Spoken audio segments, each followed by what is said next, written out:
Now we look at a confusing day of diplomacy between the U.S. and Iran. President Trump threatened new attacks, then called them off, saying a deal is close to end the war. We have a signing soon, and the documents are in pretty final shape.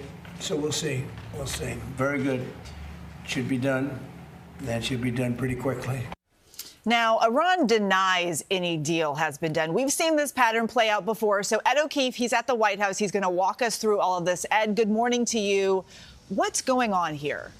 Yeah, good point about this pattern we've seen before. If you're confused by all this back and forth, you are not alone. President Trump went from threatening to hit Iran very hard and assume total control of their oil and gas markets to backing off threats of attacks and saying the two sides may sign a deal as soon as this weekend.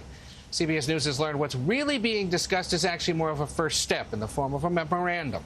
The U.S. and Iran would then have 60 days to hammer out differences over how to handle Iranian nuclear sites and the sensitive removal of what President Trump calls nuclear dust. Sources say as part of the memo, Iran would also commit to not enrich uranium for 15 to 20 years, a key point for the president. Trump also said the Strait of Hormuz would immediately reopen, easing strains on oil markets upon signing. The president said Thursday he hoped the agreement could be signed as soon as tomorrow, but that now seems less likely even. Okay, there's also been some drama, pushback over one of the president's cabinet picks. We understand he's made a new announcement. He has. A key surveillance law was set to expire today, and Democrats refused to renew it unless the president named a replacement for Bill Pulte. He's a housing official with no national security experience that the president had appointed as acting director of national intelligence. Well, on Thursday, Trump nominated federal prosecutor and former Securities and Exchange Commission Chairman Jay Clayton to the role. The confirmation hearing is scheduled for next week, showing how quickly Congress wants to move on this. And we have to talk about this mysterious message on the National Mall. That's under investigation. What can you tell us?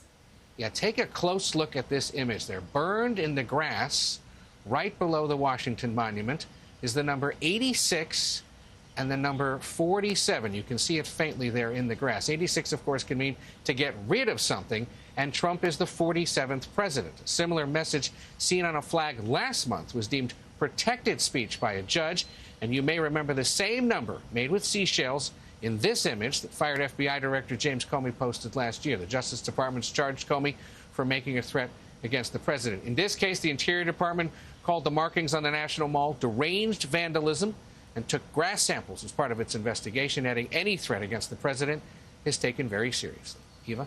Ed O'Keefe at the White House. Ed, thank you.